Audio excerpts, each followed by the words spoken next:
Ketika ditemui di ruang kerjanya Kamis 20 Juli 2017, Juman Asri, Komisioner Komisi Perlindungan Anak Indonesia Daerah Sumsel mengatakan, pernikahan selama terjadi dengan Rohaya sepatutnya bukan menjadi contoh yang baik dan tidak perlu dipublikasikan hingga viral, mengingat umur keduanya berbeda jauh.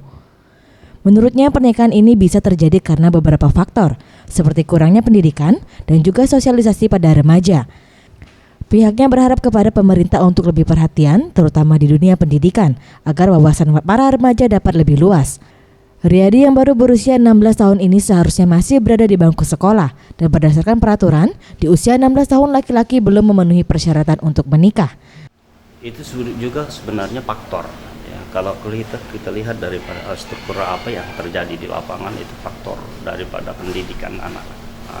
Nah, di sini juga kita memperhatikan bahwa anak-anak itu memang kita sarankan kepada orang tua bagaimana caranya kita harus mendidik. Tim Liputan Sriwijaya TV.